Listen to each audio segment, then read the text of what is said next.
Hi there. How are you? Good, Dr. Rick, how are you? 1 second. I think I got to turn the volume up here. Can you hear me? Good. How are Uh, you? I'm good. I'm Centuri. I'm the resident that you've been coordinating with. Great. Yeah, good to be here. Thanks for inviting me. No, thank you for your time. We can probably wait like 5 minutes and we'll see how many people come on. Yeah, that's fine. I'm happy to wait whenever. Okay. Do you have a PowerPoint or? I don't. I thought. Do you have any questions to go over? Or? Yeah, I have some exact questions that we can definitely try. Probably the best way, anyway. Okay.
Okay, Dr. Berg, we can get started.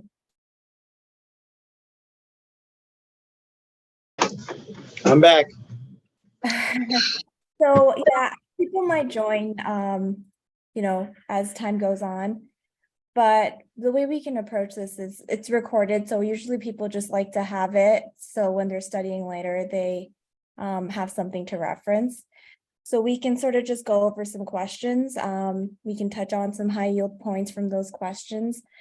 And then it'll be like a recording that we send out to our PGY3s for their boards. Sure. Sounds good to me.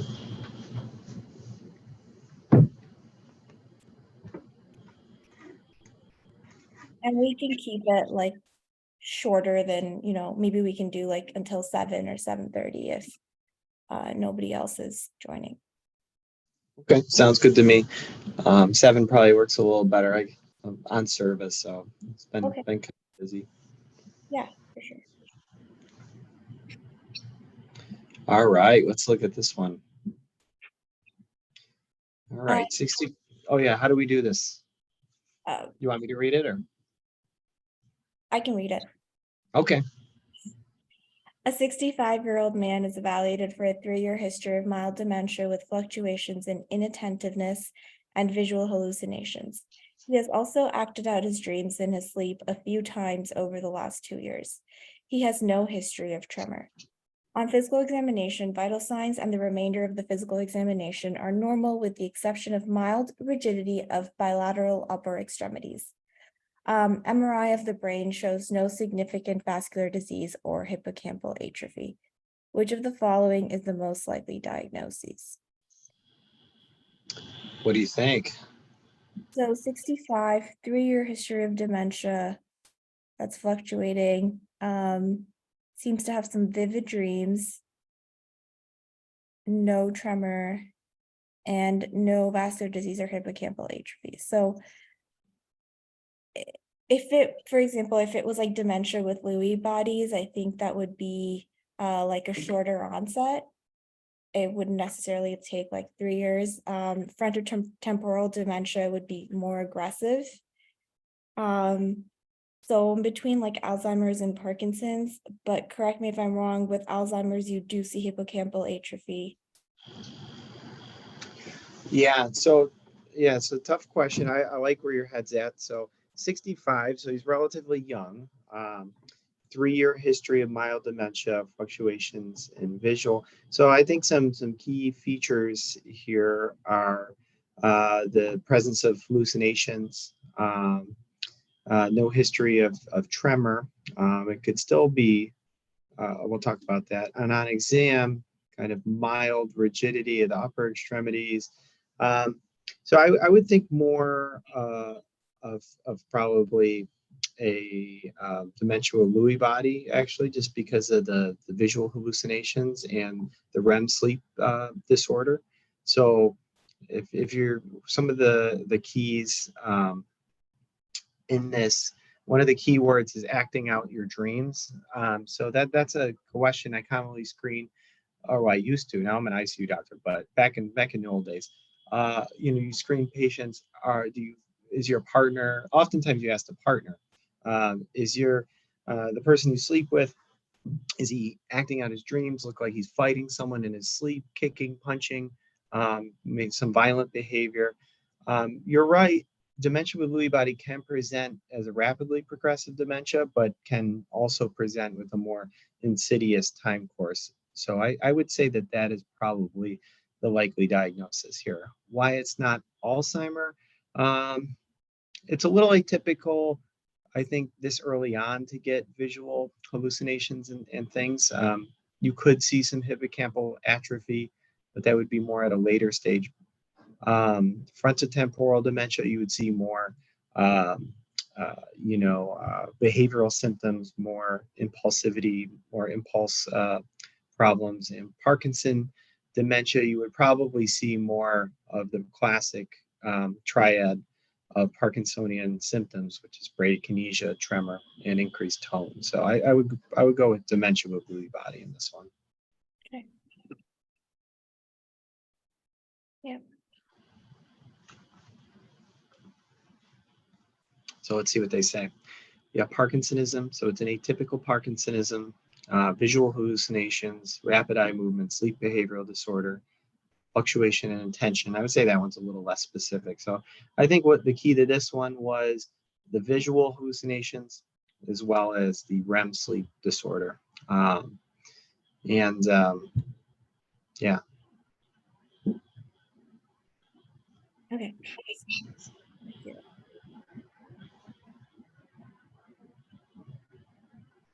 Oh, look at this one. This is a long one.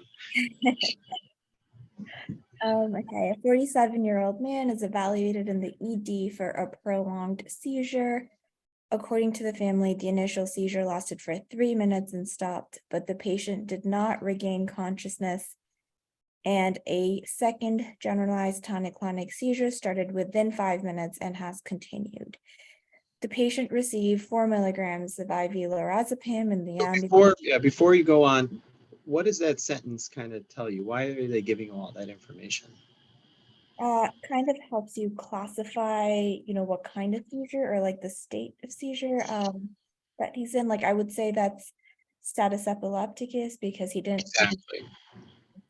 You're absolutely right. Yeah. So status epilepticus is a seizure, a convulsive seizure that lasts longer than 5 minutes, or a seizure with another one without a return to baseline in between. So yeah, you're right. Okay. In the ED, the seizure continues and he receives an additional 4 milligrams of intravenous lorazepam, followed by another 2 milligrams 10 minutes later without benefit. The patient has a history of generalized tonic-clonic seizures treated with levetiracetam. On physical exam, blood pressure is 147/92, pulse rate is 122, respiration is 18. Oxygen saturation with the patient breathing ambient air is 90%. Pupils are reactive, chronic seizure activity persists. 20 minutes have elapsed since admission to the emergency department. The patient is intubated, an intravenous line is placed, a blood specimen is obtained, and fingerstick glucose is which of the following is the most appropriate additional management? Head CT, immediate continuous EEG, intravenous phosphenatoin, and rectal administration of diazepam. So I believe that if in status epilepticus, a convulsive status epilepticus, if it's refractory to benzos, then the next step is IV phosphenatoin. Yeah. So status epilepticus. So it's, I think what they're getting at is asking you to go along the status pathway. So it was followed appropriately with 2 doses of appropriately dosed benzodiazepines, either midazolam or lorazepam, and then you usually reach for one of the 3 approved anti-epileptic drugs under the ESET trial, which is phenytoin/phosphenatoin, Keppra, or valproic acid. Yeah, I think I would go with intravenous phosphenatoin.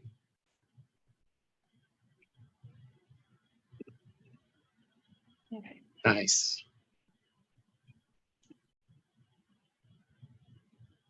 So yeah, you got it. So the key was recognizing that this is convulsive status.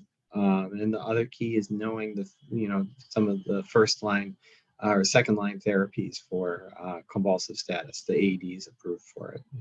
Okay, and when is a continuous EEG indicated? So I would say, if the patient didn't really wake up after, if the patient was still obtunded and you were trying to figure out why, then you would put them on continuous to try to see. But since they seized after the lorazepam, and I would load them with the AED. Most cases you're probably going to get continuous. You're probably going to get a head CT anyway, but it should come after the treatment of status.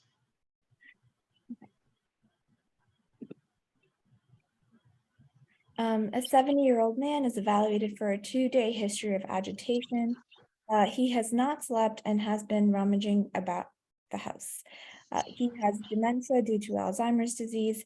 His caregiver reports that he has not started any new medication and has not shown any obvious signs of infection or injury. He has not been constipated and has been able to urinate regularly.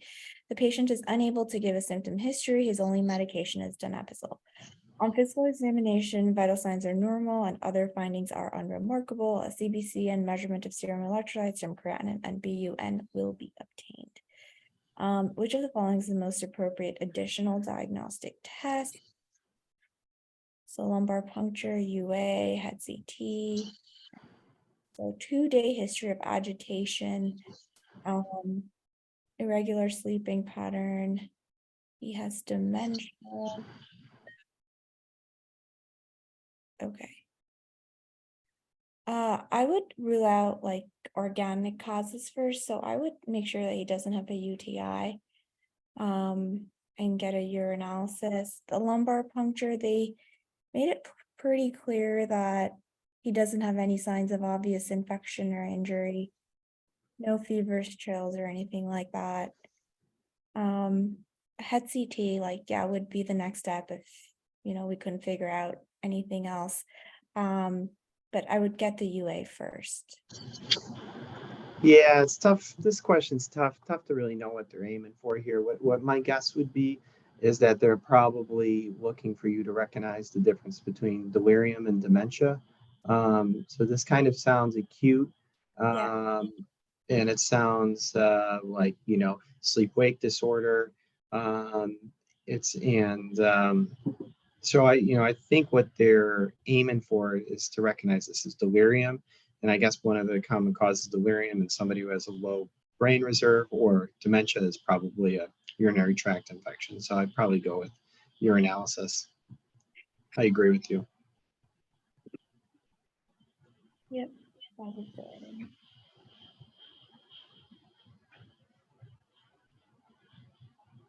Top 3 classes of drugs most commonly implicated are opioids, benzos, and drugs with anticholinergic properties.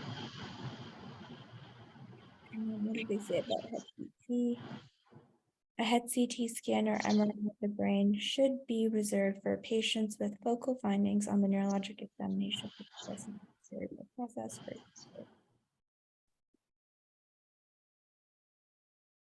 Does anyone else want to take the next question? I see we have some people on the call.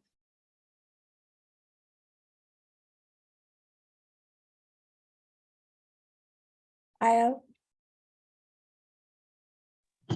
Hey, yeah, sure. Apologize, my kids are running around in the background, so you might hear some noise. Can you Okay. hear me? Hi, yeah. Do you want to take the next question? It's okay if you don't. I just wanted to ask. No, yeah, I can. I will. Okay. All right. So, a 66-year-old man is evaluated for abnormal behavior during sleep. His wife reports he has a prolonged history of nocturnal flailing and chest movement, and of shouting, punching, and jumping out of bed. The patient does not record this movement and reports no discomfort. He also has a history of urinary incontinence and falls. He takes no medications. On picture exam, whether counts are normal. He has reduced facial and bilateral. He has reduced facial expression and bilateral rigidity. His gait is unsteady with postural imbalance during turns, and he cannot walk in tandem. Other neurological examination findings are remarkable. A polysomnogram reveals complete movements associated with severe motor tone during rapid eye movement sleep. So, which of the following is the most likely diagnosis? So, I put hypnic myoclonus, periodically movement disorder, rapid eye movement sleep behavior disorder. Can you scroll up a little bit? And last one is wild dreams. All right. Okay. Next one is restless sex syndrome and then wild dreams. So I will probably go for C. just because of the mention of him flailing out, shouting, punching, and jumping out of bed. So that kind of seems like something that can happen during REM stage of sleep. So I'll go for C. Okay. Dr. Burke, any opinions? So yeah, no, I like where your head's at. It also sounds like your kid doesn't like neurology, which is too bad. It's just cry, it's just most people don't. Most people have that reaction. But you did pretty well. So yeah, I agree with you. So we kind of talked about this before you came on.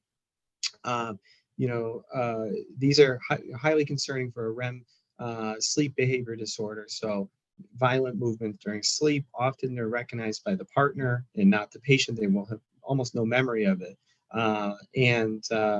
Overall, the whole patient vignette is a little concerning that they might be developing an atypical Parkinsonism with the postural imbalance and things like that. So yeah, I'm in. I agree with you. I would go C as well.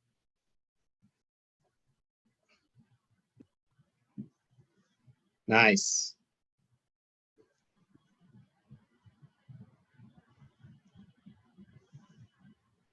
Loss of normal paralysis during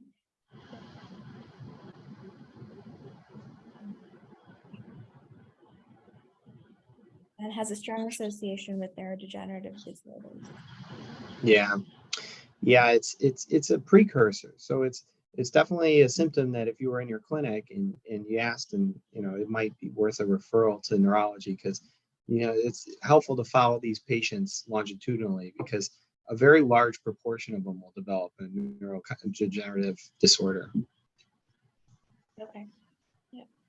Hypnic myoclonus. Is that the reason why he has the rigidity? Yeah, it seems like he's headed down that path. Some sort of atypical Parkinsonism, like MSA, Lewy body, something like that. And then hypnic myoclonus is, we've all had it. You're about to fall asleep and you like kind of have a myoclonic jerk. Happens in lecture a lot. Periodic limb movement disorder. That one's a little rare. You kind of just move your move your legs like right before. These are all kind of parasomnias associated with sleep. So yeah, nice work. I agree. RBD. Joanne, take the next one. Okay. A 67-year-old man is evaluated for a 1-minute episode of right-sided weakness and aphasia that occurred yesterday. The patient also has type 2 diabetes mellitus on metformin. On physical examination, blood pressure is elevated 164 on 100. All other vital signs are within normal limits. Cardiac examination reveals irregular rhythm, no murmurs or carotid growths ahead on cardiac auscultation. A neurologic examination has normal findings. Which of the following is the most appropriate next diagnostic test? So A was carotid, ultrasonography, electroencephalography, MRI angio of the brain, and transesophageal echocardiography. So this patient probably had a TIA, likely from ischemic origin or ischemic versus thromboembolic. No, thromboembolic multiple probably, sorry. So I was leaning towards TEE, carotid ultrasonography. But although there was no murmurs on or births.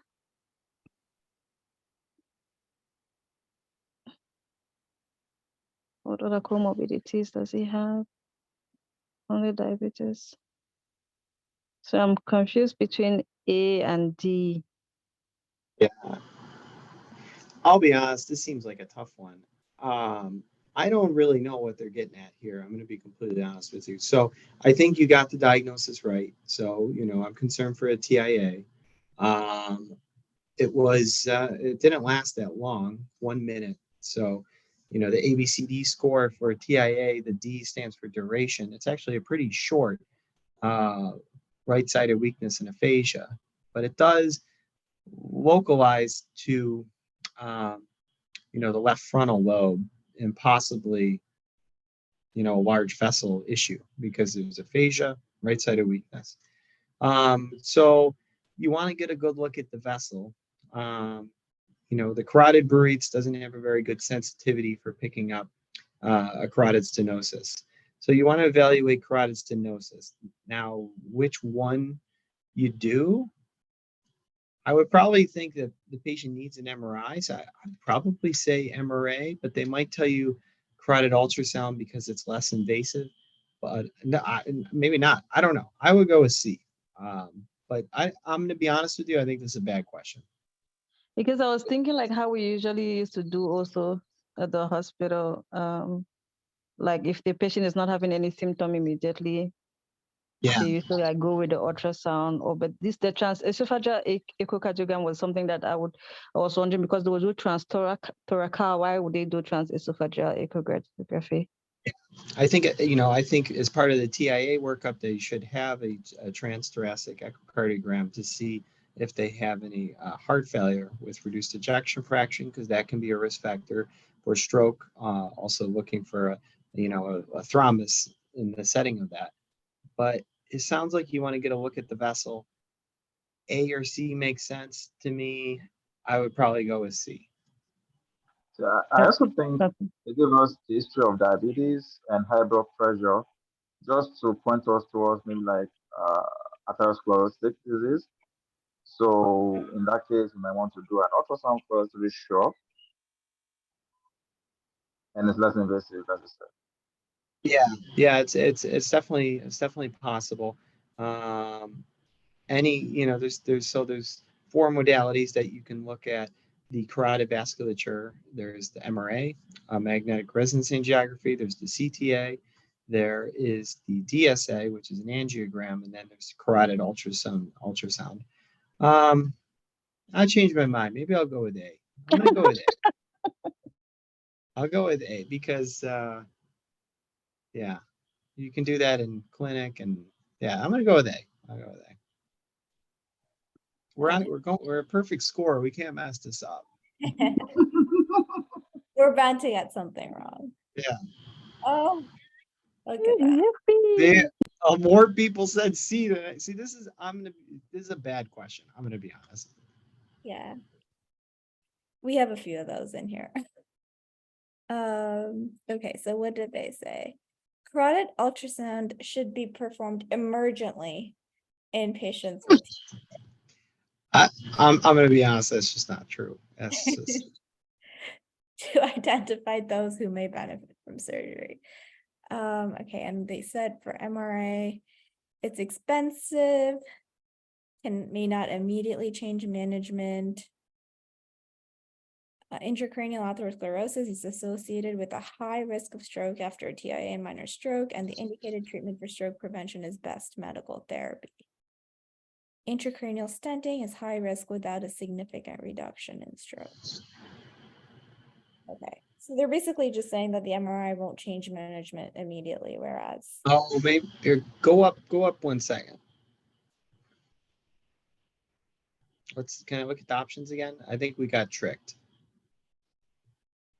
We got tricked, guys. We got tricked. So MRA of the brain, MRA of the neck would have been an equivalent test to the carotid ultrasound. MRA of the brain, I agree, is probably not necessary because of the reasons they stated about intracranial stenting. I think that was a nasty maneuver by Mixstep. okay. So if you MRA versus carotid ultrasound, then it would be like kind of dicey to pick between the two because yes, but an MRA of the brain specifically, you probably don't need. So that's a tricky maneuver. Okay. All right. We're still perfect. Yeah. I can do this one. So a 70-year-old woman is evaluated in the hospital for the Who's recent, going into ONC? Anyone going into ONC? no one on this call as far as I'm aware. Okay. All right. You got it. Recent onset of severe back pain and gait ataxia. Extensive stage small cell lung cancer was diagnosed 1 month ago. Metastasis to brain, liver, and adrenal glands were noted. She has decided to forego active therapy and has opted for comfort care. Until the past week, she has experienced only modest pain. Her other medical problems include CKD, diabetes, hypertension, and oxygen-dependent COPD. Medications are oral morphine, losartan, hydrochlorothiazide, metformin, albuterol, and tiotropium inhalers. Her predicted life expectancy is 3 months. On physical exam, vital signs are normal. She has a wide-based gait and poor vibratory and position sense in the feet. Muscle strength testing shows 4 out of 5 bilateral hip flexion. MRI of the thoracic spine reveals 2 contrast-enhancing masses involving the posterior vertebra and dura at T3 and T8. Both lesions cause cord compression with increased T2C. Okay, well, they told us that she is already comfort care. But she clearly has like a surgical emergency right now and she's in a lot of pain. So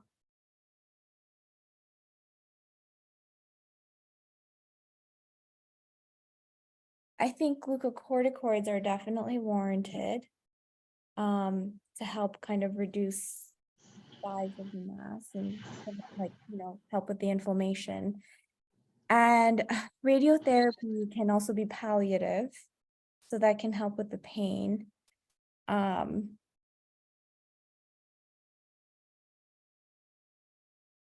Is she having any neurological deficit? She has decreased vibratory and position sense. She has 4 out of 5 bilateral.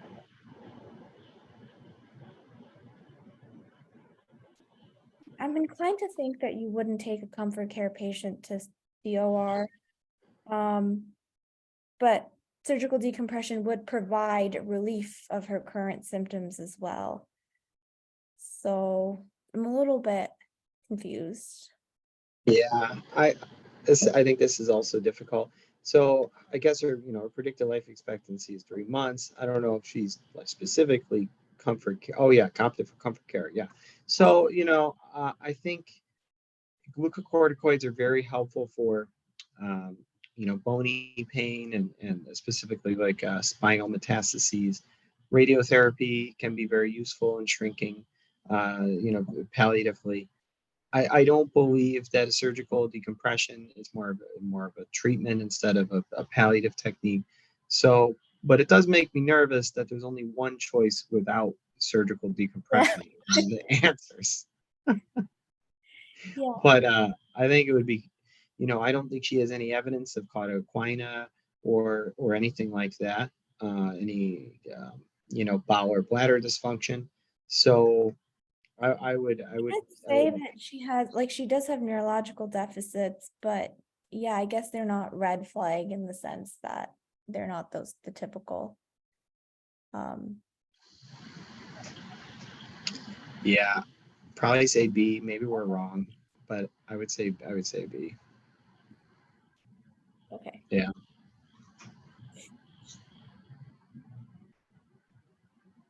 In patients with metastatic spinal compression, surgical decompression should be reserved for patients younger than 65 with a single area of compression, therapeutic for less than 48 hours, and a predicted survival of longer than 6 months.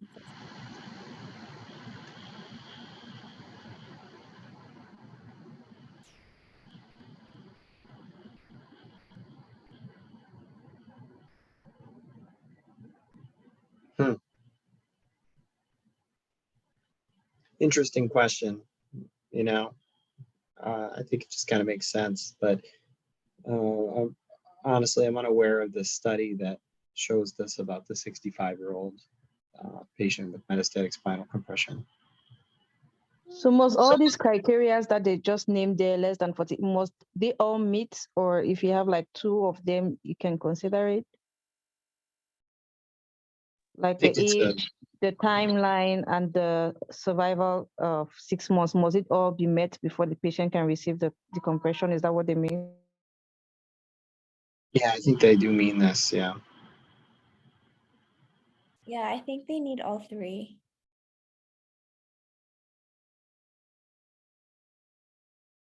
Okay. All right. Let's get a better one here. We got this. Okay. All right. A 38-year-old man is admitted to the hospital for surgical resection of a GBM. Following resection, he is expected to remain in the ICU, intensive care for 2 days, and discharged home by the 3rd day. Which of the following is the most appropriate measure to prevent venous thromboembolism immediately following surgery? So, as a young guy, came in for resection of a GBM, is supposed to be in the ICU just for 48 hours and then discharged. So they're wondering how to DVT prophylaxis, more or less.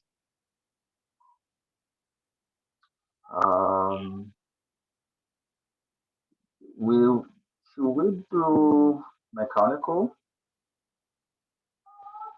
Yeah, I So think Yeah. do Oh, make yeah. for 24 hours, and then after which you can start chemical prophylaxis.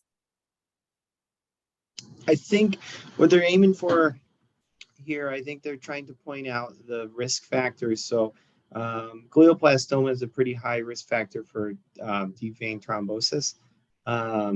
So I believe they want you to say low molecular weight heparin, or no, low molecular weight heparin, just because of the high risk factor of GBM and likely immobilization after surgery. I believe so. I think it's a little unfair, but Is there not also high risk of bleeding in the brain? If anyway, it's a low molecule, it's like DVT prophylaxis, not therapeutic. But you're not concerned for bleeding immediately post-op? yeah, it's kind of a niche question. It depends upon the resection. So it's so it's the classic teaching is that it's higher risk of DVT. But yeah, no, if it's a partial resection, you can have a risk of bleeding. So I think it's important to talk to the surgeon and just get a sense of what they want. But let's see if we're wrong or right, because I might eat my words totally. Yeah. Yeah, I think I did this question before. Really? So I usually the point they try to make is like you want to hold off on like chemical prophylaxis until 24 to 48 hours, after which it's okay to resume. All right, sure. I'm probably starting low box, I'll be honest. Yeah, but yeah. Sorry, I failed you guys. Oh, no. All right, what did I? Subcutaneous low molecular weight is reasonable 24 to 48 hours. Sure, I agree with that. I agree with that. Some points, like finer points, yeah, it definitely depends upon if it's a complete resection or if it's a partial resection, because partial resections have a higher risk of bleed. You want to get all the tumor though, but sometimes they don't.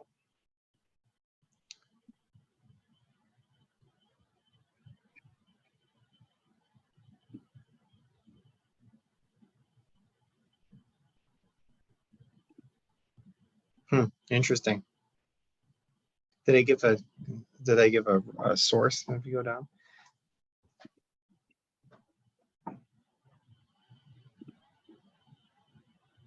Interesting. All right. Well, let's forget that happened. We ruined our perfect streak because of me. If we listened to you, we would have got it. All right. No, it's all good. Thank you for your insight. So, I'm sorry. A Okay, 61-year-old man is evaluated for pain and weakness in his hands and feet. Okay. He has a history of bilateral carpal tunnel syndrome that improved after surgery 1 year ago, but symptoms returned 2 months ago. He has noted progressive pain and numbness below his knees and diminished sweating. He also has episodic lightheadedness on standing, dry eyes, heart failure with preserved ejection fraction, left ventricular hypertrophy by echocardiography, and erectile dysfunction.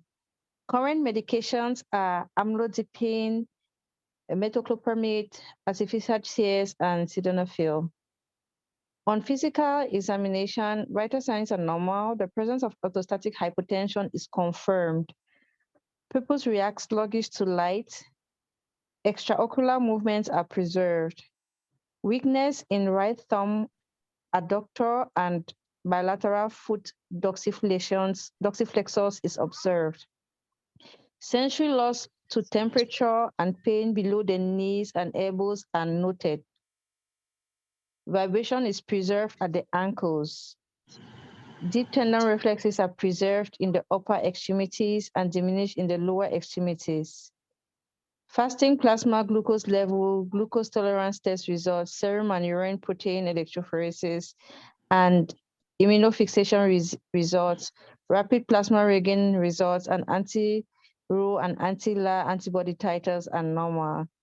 ECG is remarkable for low voltages. Which of the following is the most appropriate diagnostic test to perform next?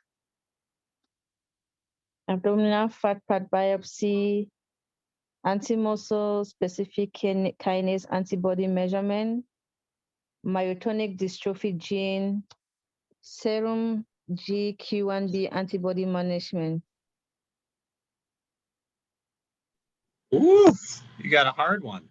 It's very, I don't even know what he has. I was first thinking maybe he's having MS or.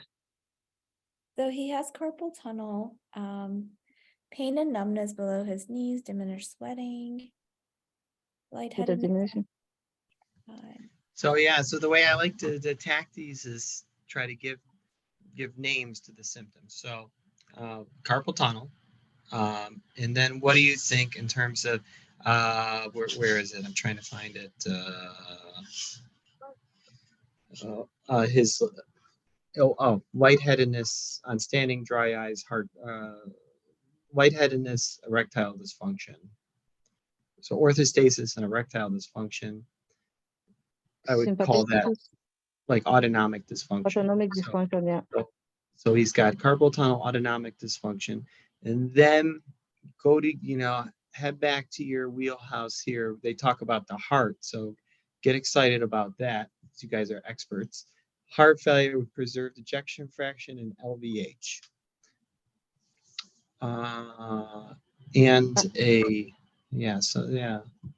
So can any of the things on the answer choice cause heart failure, HFpEF, and LVH? I would say like amyloidosis. Yeah, possible. But, Can anything else cause it? I mean, myotonic dystrophy as well. Yeah, myotonic dystrophy can cause it too. So you narrowed it down to 2. But for myotonic dystrophy with the gene, does it not come when the patients are a little bit younger? How old is this patient? I was thinking a younger patient. That's exactly right. So usually a little younger. So 61 is kind of old. So the findings of myotonic dystrophy are male pattern baldness, heart failure, cataracts. They call it the myotonic dystrophy handshake. So you'll go to shake their hand and they won't let go. So they have trouble relaxing their muscles. Atrophy. That's about it, I think. So I would be thinking, and then serum GQ1B, what do you think of that? Does that ring any bells? No, I don't know what that would test for. Is that for glioblastoma? I don't know. No, not glioblastoma. I have no idea. So it would be a form of Guillain-Barré syndrome called Miller-Fisher disease. Oh, okay. Okay. So we can cross that out. And anti-muscle specific kinase antibody. MSK, Musk. I think they're talking about that. I would cross that out. So we got myotonic dystrophy and abdominal fat pad biopsy. I would think these symptoms are more consistent with amyloidosis. So I would go with abdominal fat pad biopsy. You can have, collections in the carpal tunnel and have carpal tunnel be a presenting symptom, HFpEF, and autonomic dysfunction.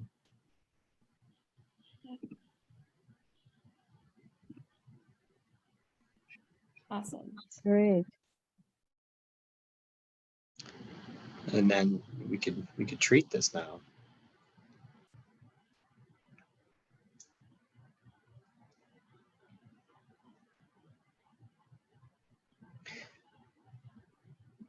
Recently approved drugs, anotersen and patisiran.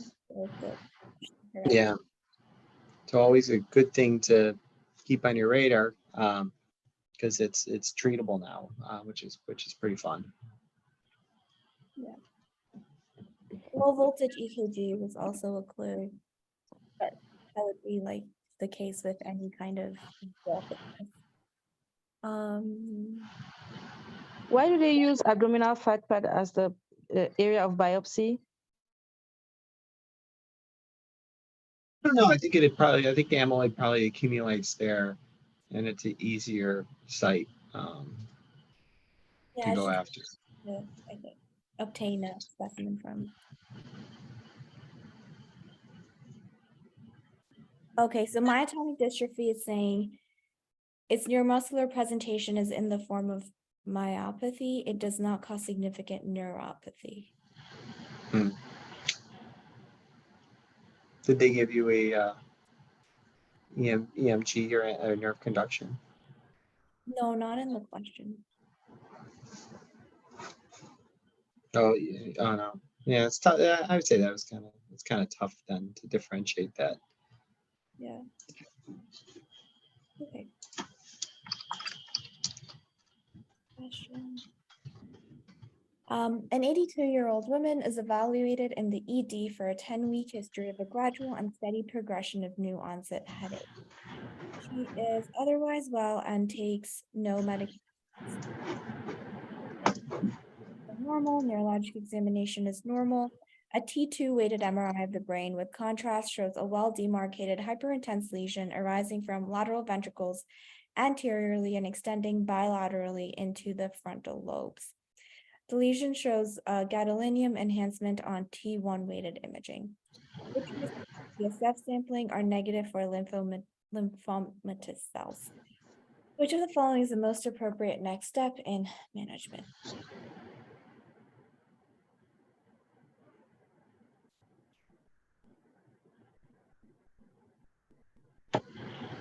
She has a weak history of headaches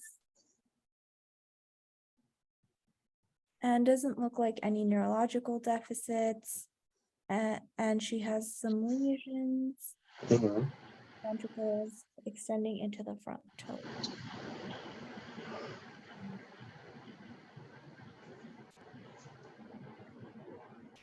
So, I mean, I'd be concerned for malignancy. Yeah.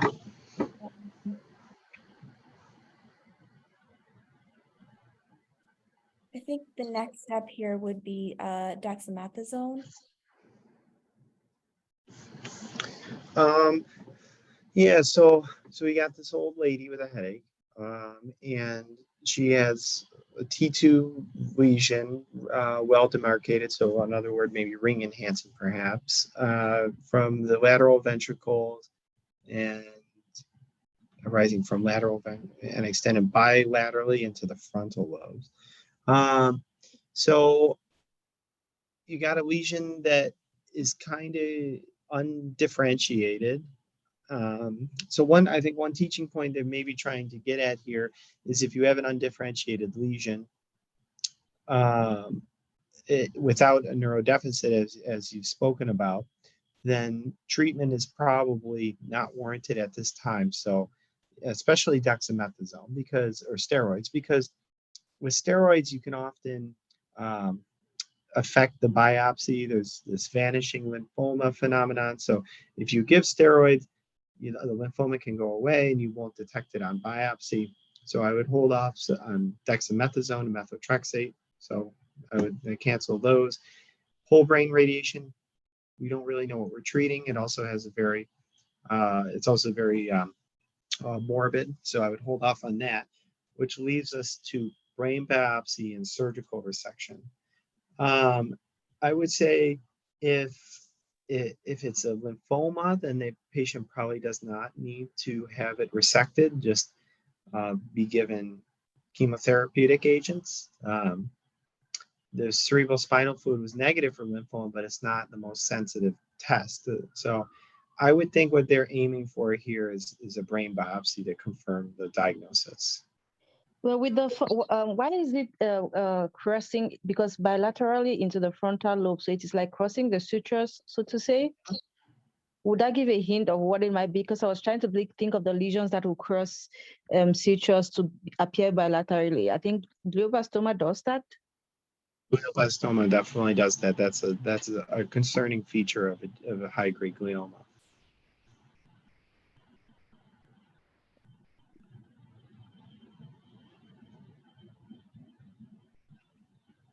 Yeah, apparently a lot of people thought dexamethasone.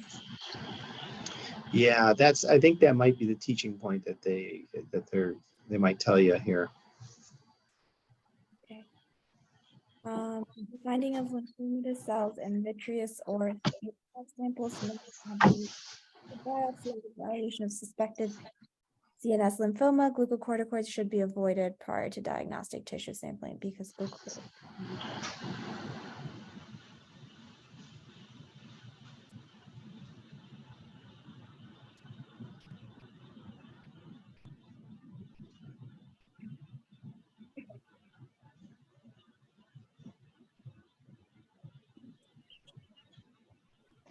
78-year-old man is evaluated for a 4-month history of increasing forgetfulness. He lives alone and maintains independence in all of his instrumental and basic activities of daily living. His daughter reports that he forgets appointments and his home is less organized than before, with more clutter, including unopened bills on the dining room table. He does not drink alcohol. There is no history of high-risk sexual behavior. He is otherwise well and takes no medications. Vital signs, general screening, and neurological examination findings are normal. He can recall 2 of the 3 items on the mini cog test, but cannot correctly draw a clock face. Which of the following is the most appropriate test to perform next? So it looks like 78-year-old man who is, who has symptoms of dementia. And otherwise, he looks like he can do all of his basic activities of daily living, so that's not affected. That kind of helps us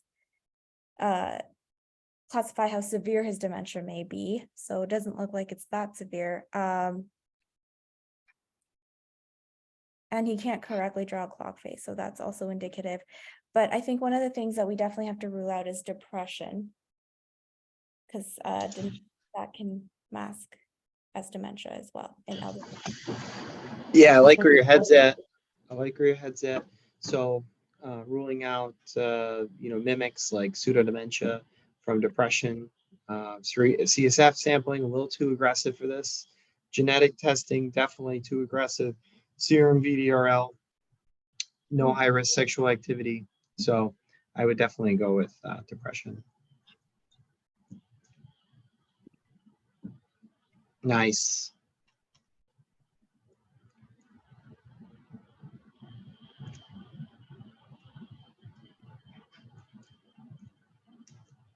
Ooh, headaches. A 38-year-old woman is evaluated for a 2-year history of headache. Headache episodes occur 3 times per month, each lasting approximately 8 hours and sometimes up to 3 days. She describes mid-frontal pressure that spreads bilaterally and becomes both stabbing and throbbing over 1 to 2 hours, worsening with her usual activities and becoming so severe that she must lie down. Headaches are occasionally accompanied by nausea and nasal congestion, but no visual or neurologic symptoms. Combined naproxen and sodephrine provides partial symptom relief. All physical examination findings, including vital signs, are normal. Which of the following is the most likely diagnosis?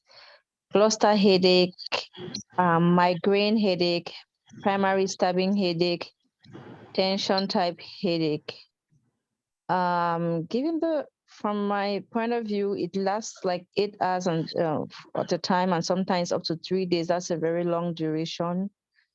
So I would go with migraine headache more. Yeah, I like where your head's at. So migraines. So, some of the features of migraines are usually unilateral, but can be bilateral. The you have to meet a certain character, throbbing. They are usually severe, so moderate to severe, so greater than about 4 to 6 out of 10 on the pain scale.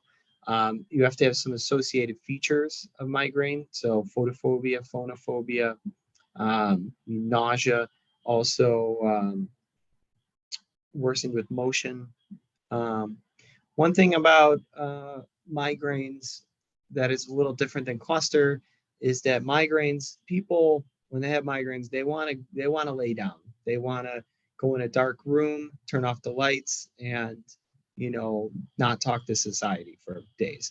Cluster headache, they get this restlessness, this agitation. They want to get up and move. So it's usually a younger male. You'll see the question stem, younger male with a ice pick, headache, very sharp, some of the worst pain you'll ever have, who wants to get up and walk around. So this doesn't really fit the phenotype for cluster. So we can cross that out. Primary stabbing headache is usually kind of like a very ice pick to the eye. I would probably rule that out. So but for me, it's between a tension and a migraine headache. So some features of tension is a headache that starts and then gets worse towards the end of the day, something like that. It's usually pressure, but usually no associated features of like nausea, photophobia. A migraine is more throbbing, more severe with associated features, but usually unilateral. I'm going to be honest, they didn't make it easy for you with this question because there's some atypical features of migraine, like it being bilateral, and also no phonophobia or photophobia. I would probably still go with migraine though, because of the severe nature. Yeah.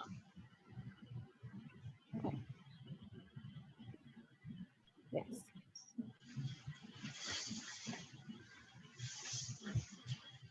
So always features unilateral, throbbing, moderate to severe intensity, and worse pain, physical activity. Nice. One of the two, nausea, vomiting, or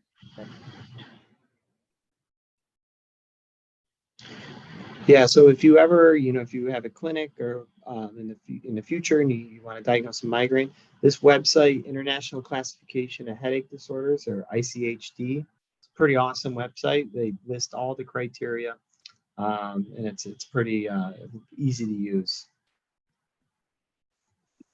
Yeah, because I also have migraine, so sometimes I pick the right answer in questions because this is what I go through. Yeah.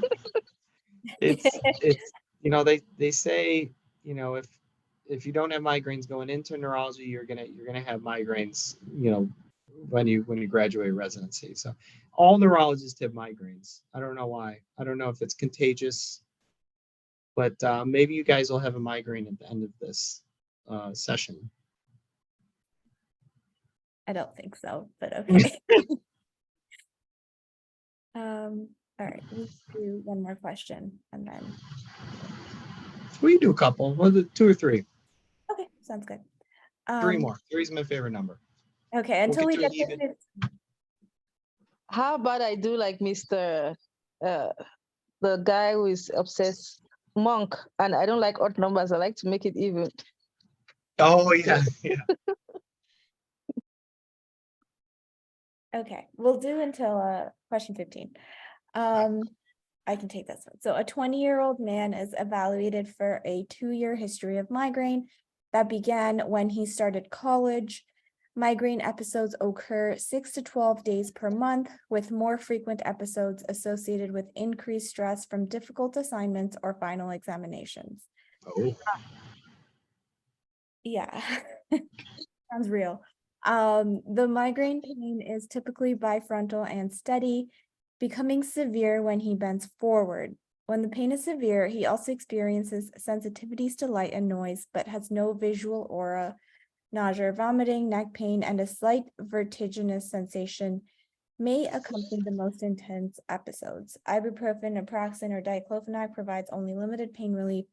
He has had no other medical problems or symptoms. All physical exam findings, including vital signs, are unremarkable. Which of the following is the most appropriate preventive measure? So we have citalopram, which is an SSRI, gabapentin, methicillin, lamotrigine, and venlafaxine.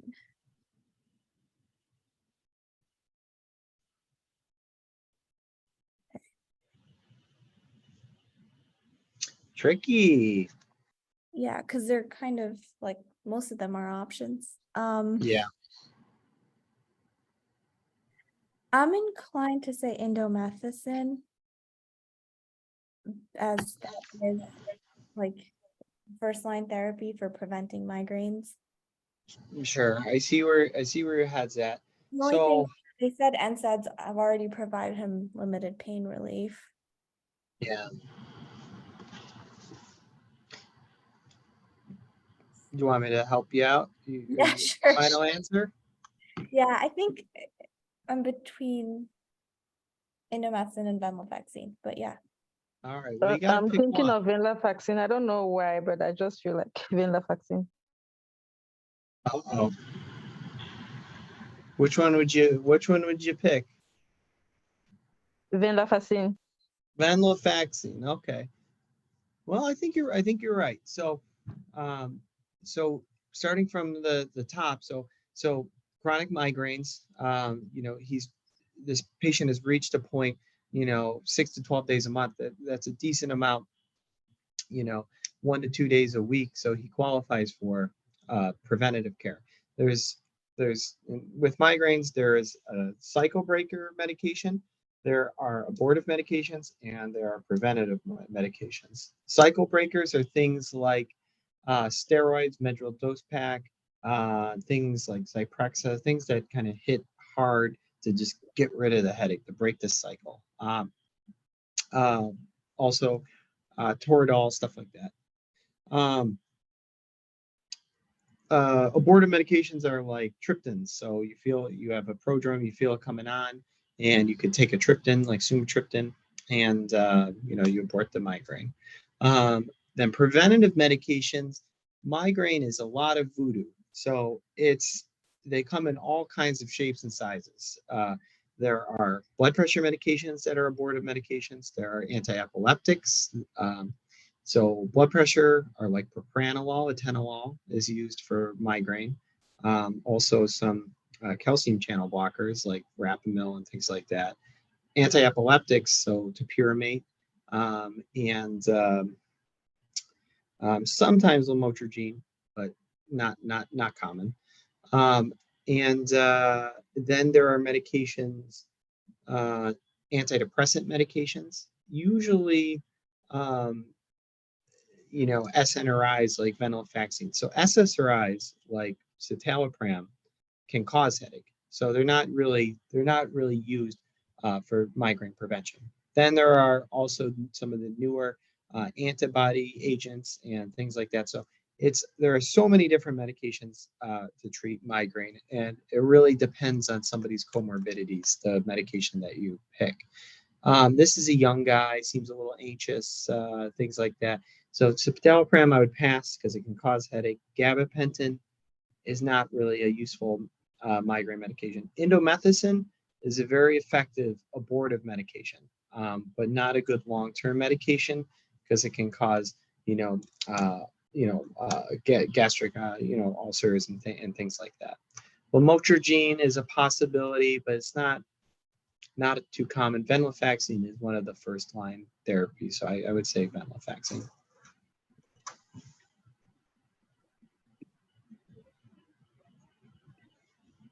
Yeah.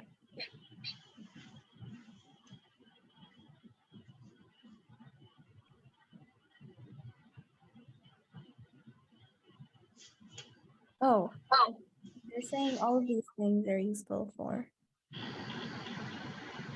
Yeah, indomethacin is very good for specific types of headaches.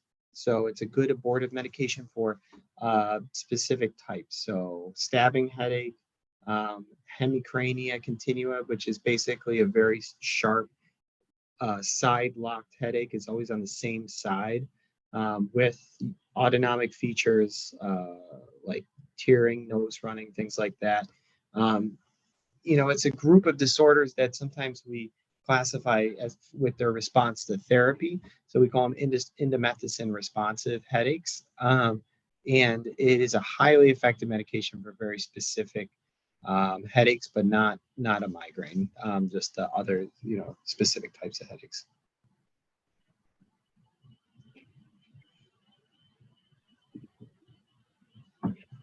So a 43-year-old woman is seen in a follow-up evaluation of myasthenia gravis diagnosed 2 years ago. Current treatment with daily prednisone and pyridostigmine partially controls her symptoms. She's experiencing weakness with prolonged activity, and in the evening, she wishes to minimize long-term need for glucocorticoids and other medications that may suppress her immune system. On physical examination, vital signs are normal. She has mild bilateral ptosis and impaired left eye adduction and bilateral eye abduction. Speech is nasal. Proximal upper and lower extremity muscle strength and neck flexion are mildly weak. Acetylcholine receptor binding antibody is positive. CT of the chest is normal. Which of the following is the most appropriate treatment? Eculizumab, ipilimumab, plasma exchange, reduction in prednisone dose, and thymectomy.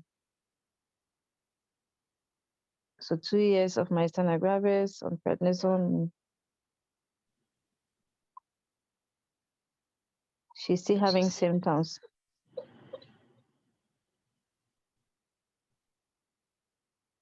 She wishes to minimize long-term need. Okay.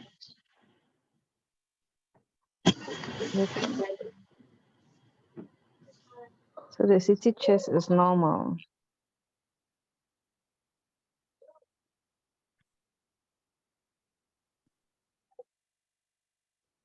Eculizumab.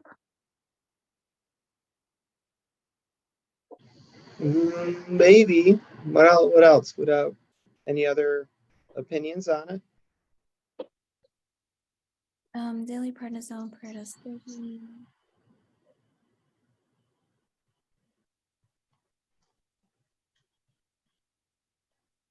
I don't know, the CT chest was normal, so would thymectomy be helpful in this case?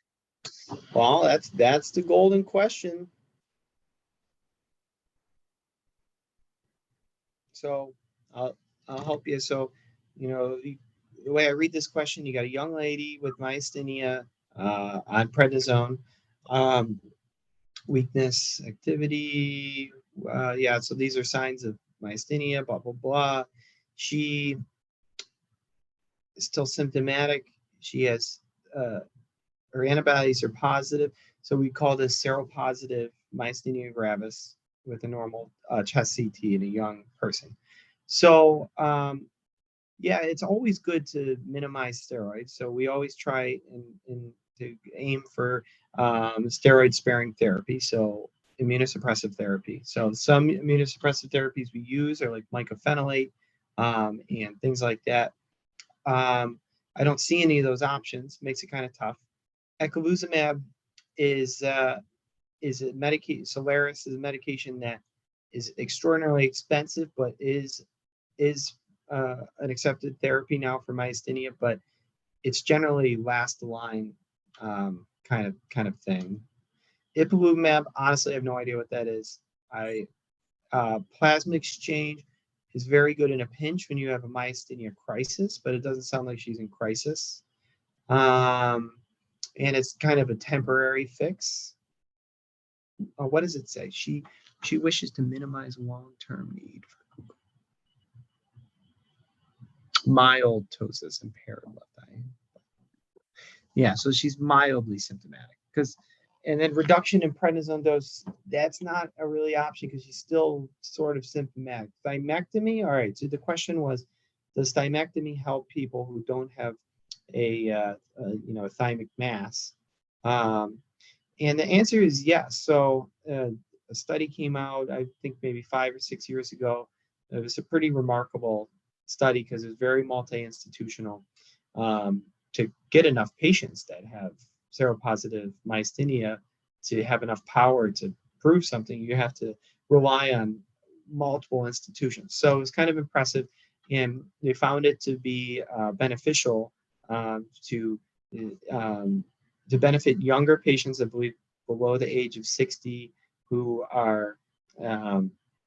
don't have thymic mass and are seropositive. So yeah, thymectomy would be useful. The question that you asked before you refer somebody to thymectomy is, are they stable enough to can they undergo the surgery? Like, because these patients can be very fragile. And I think probably given the mild bilateral ptosis, I would probably say thymectomy.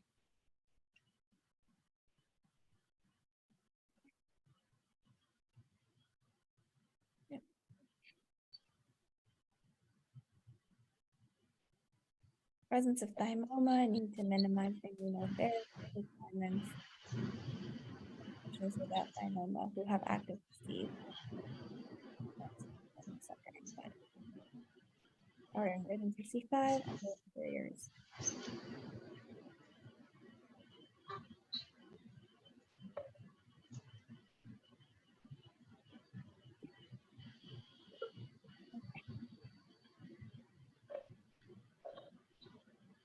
Any other questions about this one, Joanne? No, that's fine. Thank you. What's the ipilimumab? Wait, let me read. Sorry, I wanted to see what the ipilimumab is used for. Oh yeah, what is it? It's an immune checkpoint inhibitor. Maybe it's like a PD-1 or something.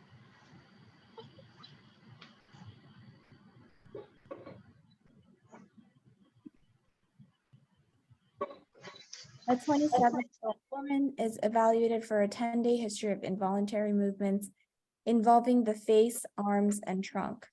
Symptoms began as occasional twitching of the limbs and then became more generalized and persistent to the point that now she has difficulty sitting still. She cannot suppress the movements voluntarily. The patient has no personal or family medical history of involuntary movements, who is otherwise well and takes no medications. On physical examination, vital signs are normal, variable, and random movements that flow from one body part to another are noted. The movements are not distractible.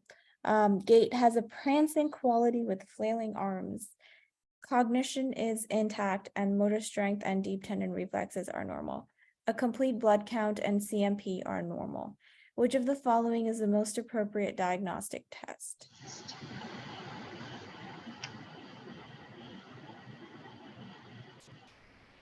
So it looks like she has chorea.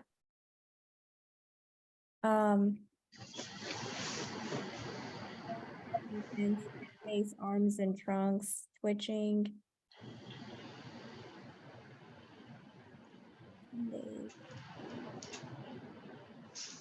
Would I be right in saying that she has like symptoms of chorea? Tough to know. I would say it's more. Chorea is kind of like more of a dance, kind of like a dance-like movement. This sounds more of like almost a myoclonic kind of twitch or flailing, or yeah. Okay. So I think chorea would be more, I guess, more like a dance. So this started happening pretty acutely. Yeah, I think that's the key. So Yeah, I mean, I don't think genetic testing for Huntington disease is appropriate because Huntington's is autosomal dominant and her symptoms would have probably shown up at a younger age rather than And just, also, there's no family member, right, that had such a disease like. yeah, they specifically mentioned that. Pregnancy test. I mean, maybe, I don't know if pregnancy can cause these symptoms. I don't think so. I can't think of any relationship there. That would stink. Yeah, peripheral blood smear, some kind of infection or malignancy. She was told that vital signs are normal. Cognition is intact. CBC and CMP are normal. So I'm not sure about the peripheral blood smear. Serum ceruloplasmin measurement, again, that's like Wilson's disease. Yeah, that's what they're looking for. But that wouldn't really, like, again, that's, you'd have to have family history of that, right?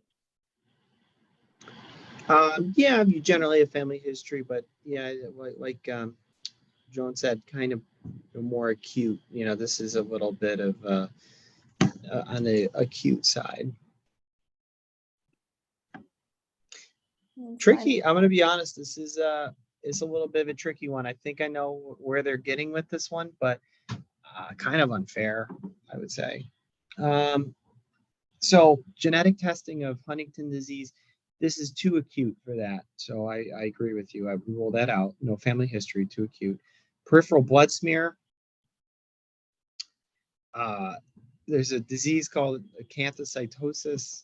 I don't know how they expect you to know that. That's so mean. But I think that you would have like some abnormalities on your CBC. Also, I think there's some association. I've never actually seen this disease, but pregnancy, no, I don't think so. Serum ceruloplasmin, Wilson's disease, so not that's just too acute. Spinal fluid analysis. So I would be primarily concerned with a younger woman that she would have some sort of paraneoplastic disease or autoimmune encephalopathy. So 5 echo. Sorry, I stay called the code. So specifically, there's a disease called facial brachial dystonia. That it's like an encephalitis that you would diagnose with spinal fluid analysis. So if they're getting you with that, that's going to be mean. But younger woman, so I guess always a higher risk of autoimmune disorder kind of thing.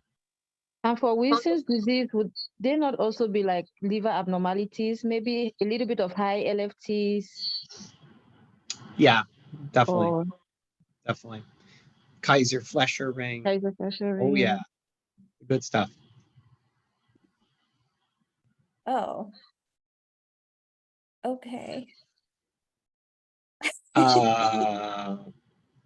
What? So it was and then pregnancy. Okay, interesting.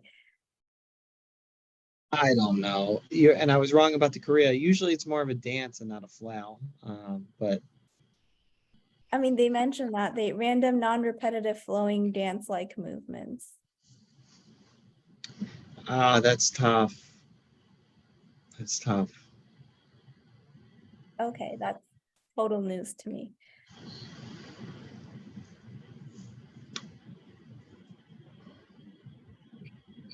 So this is the chorea acanthocytosis that you were talking about. Involuntary movements, absence of tremor and dystonia. And they're saying that spinal fluid analysis is not a priority in the clinical evaluation of isolated chorea without encephalopathy. Well, tough question. I've never seen chorea pregnancy. I guess it is possible. Last question. Okay. A 68-year-old woman is evaluated for a diffuse pruritic rash that began 2 days ago and initially involved the torso. Today, the rash has spread to the upper and lower extremities and back. She began lamotrigine therapy 6 weeks ago for epilepsy and continued it yesterday. She denies ocular symptoms, sores in her mouth, or fever. She's minimally symptomatic. She has no other medical problems and takes no other medications. On physical examination, vital signs are normal.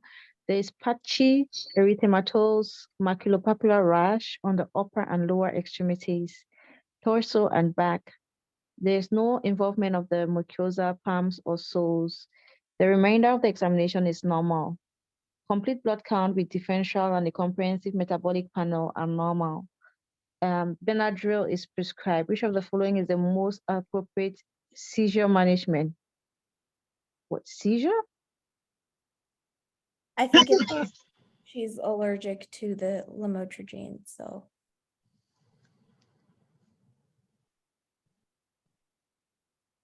So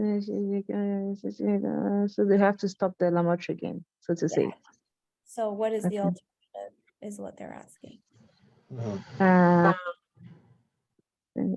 Carbamazepine, gabapentin, phenobarbital, and phenytoin. I'm trying to remember the mnemonic that causes the rash. Phenobarbital, gabapentin. I'm not sure if carbamazepine causes the rash. So it's a tough question. I think this one's a little fairer than the other one though. The question 14, I don't like. I'm gonna be thinking about that one for a while. I don't like question 14. So, what is a rash on lamotrigine? What do you generally think of? Does that ring any bells for a specific diagnosis or? Yeah, I see the picture, but I don't remember the name. I know medications with P. The name has just skipped my brain. It doesn't involve the mucosa, so. Like the SJS? Is that? Yeah, what- like Yes, Stephen SJS. Johnson Exactly. syndrome. Yeah. So I think that this could be what they're worried about here. 6 weeks ago, discontinued yesterday. Patchy erythematous maculopapular. So yeah, it's worrisome. Also, dress is a kind of a variant that could be worrisome if you have eosinophils. The reason, so there's a class of drugs that share a similar chemical structure as lamotrigine. So there's an aromatic ring. The drugs that share that are phenytoin, carbamazepine, and lamotrigine. So I would go with gabapentin or phenobarbital. Phenobarbital or gabapentin is not a very effective seizure medication. It's it's more of good for neuropathy, but phenobarbital is an awful seizure medication because it's old and people get all kinds of bad stuff from it. But I would think that might be the best option here. Or maybe they're trying to trick you.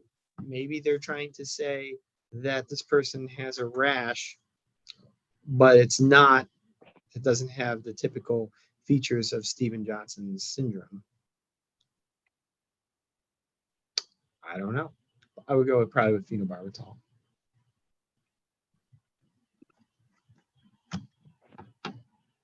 What? Isn't that a mnemonic? Yeah, I think this is more like an urticaria, Gabapentin. or like a morbilliform rash, and not necessarily Stephen Johnson's. I think like the presentation is a lot more toxic with Stephen Johnson's, like fevers and instability hemodynamically, and there would usually be involvement of the mucosa, which is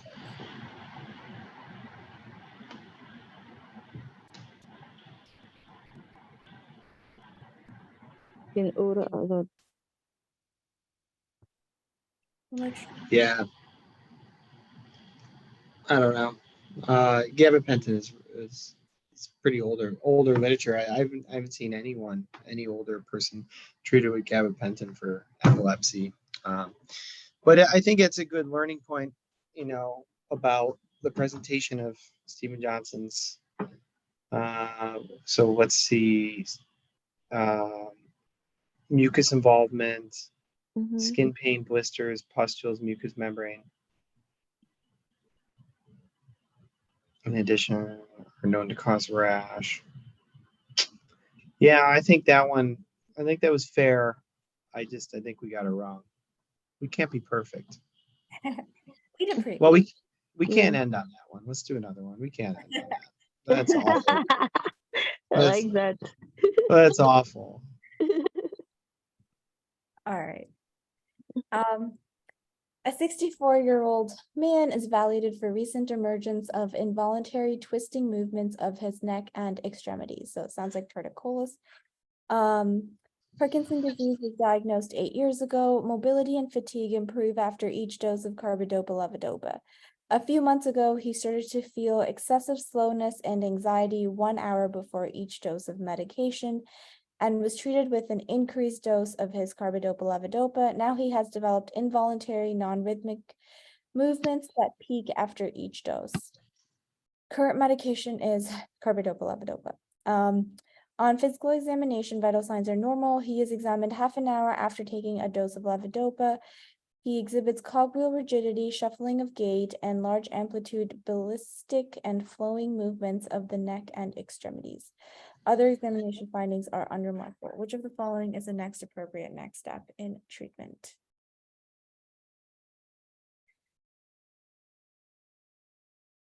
Okay, so sounds like torticollis, am I correct? It's a side effect of torticollis is the stiff neck, right? Sorry, yeah, this is dystonia and Yeah, and even more broader, we can call this dyskinesia. So more movement than expected. So additional movement, twisting, kind of, it's tough to know what it is, but it's a dyskinesia because it's associated with his medication, I believe.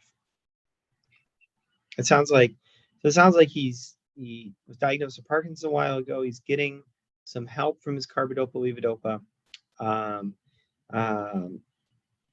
He was increased on his medicine, and now he's having dyskinesia. So the question is kind of, what is an effective management strategy for somebody that has Parkinson's who's having dyskinesias?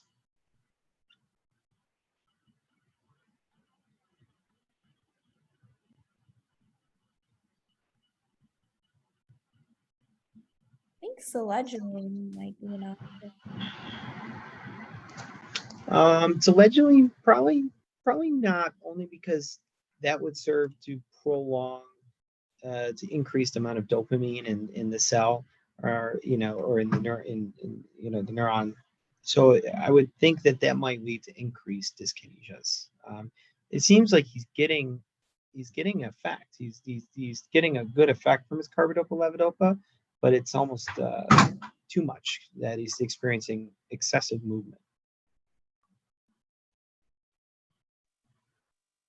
With ropinirole help? Ropinirole, not usually. Ropinirole is more, not usually. I actually forgotten the mechanism of action of ropinirole.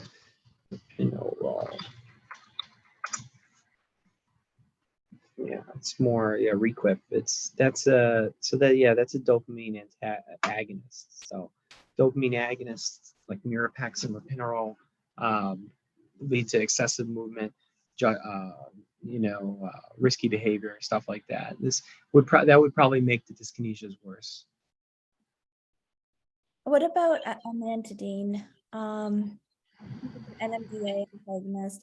Like, I think 15 would be. It might be one of the answers, but it's not. Yeah, like a dopamine antagonist, NMDA. Amantadine is usually what is the medication that you usually give to dampen dyskinesias. So I would think that that's where they're headed with this. Deep brain stimulation wouldn't really be helpful because it doesn't really seem like he has a tremor predominant disease, and deep brain stimulation is mainly reserved for that. So I would go with amantadine. Oh my gosh. Oh my goodness. Everybody was all over the place. Nobody Yeah, knows the answer. honestly, this is a question that would be on the neurology boards. So it's kind of tricky. These were all hard, or am I wrong? Or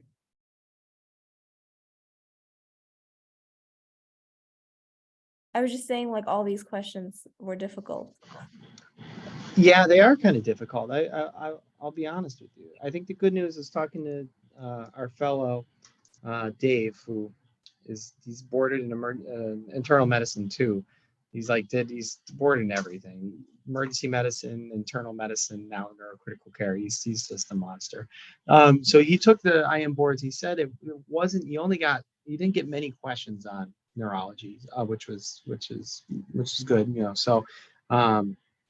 He didn't put too much effort into studying it. He said, I don't know if that helps or not. Okay, so amantadine, and then what did he say about deep brain stimulation? Physical therapy involves delivery of electrical stimulation to key brain targets, indicated for patients who continue to benefit from levodopa but experience motor fluctuations or have a refractory tremor. Levodopa-induced motor complications that are refractory to medical management. However, in this patient, amantadine should be tried first because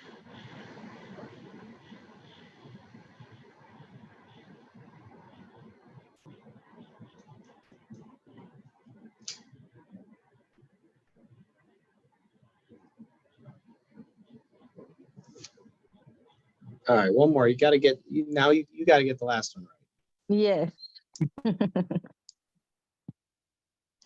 A 32-year-old woman is hospitalized for recent onset leg weakness.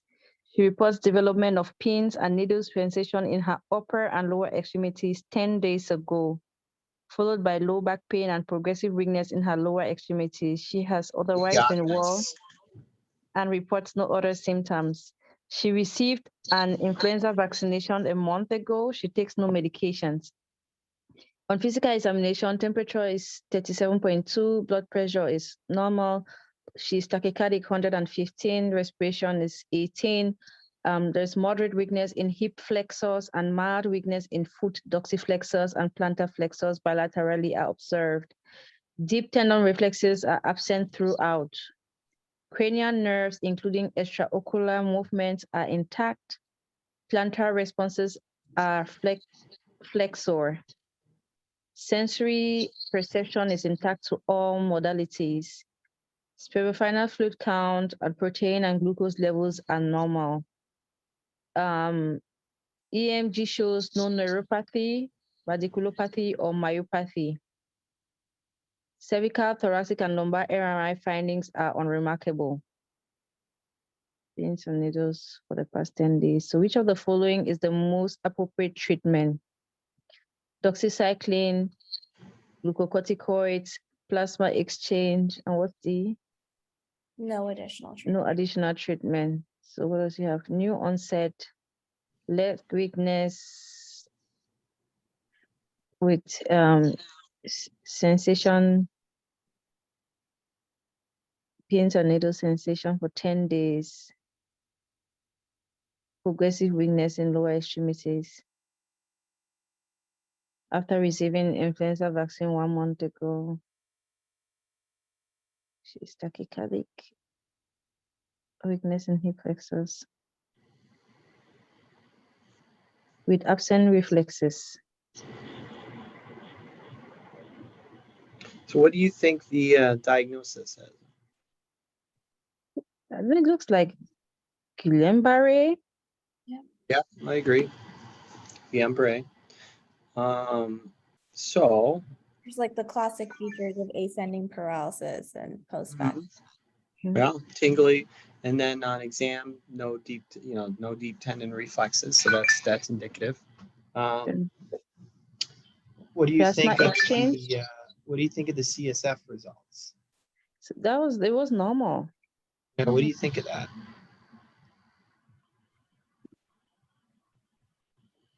Okay, Is that common? because it's at the acute phase. Yeah, exactly. So it can take some time. It could take 5 to 7 days to have the classic albumocytologic dissociation on the CSF. So it's a little early. So I would repeat that in 5 days or so. The EMG can also take time to show signs. So this is still truly a clinical diagnosis of Guillain-Barré, and we've made it clinically. So which of the following is the most appropriate treatment? What did you say? The plasma exchange then. Okay. Are you sure? Yeah. Are you 100% sure? Yes. Yeah, okay. I like that. Yeah. So yeah, doxycycline, no, just no. Doxycycline's bad for everything. Don't take it with milk, or it won't absorb. All right. Intravenous glucocorticoids, not helpful in Guillain-Barré and possibly harmful. Plasma exchange and IVIG are equally efficacious therapies for AIDP or Guillain-Barré. So, yep, no additional treatment. Don't do that. So, yep, I agree. All right. Nice.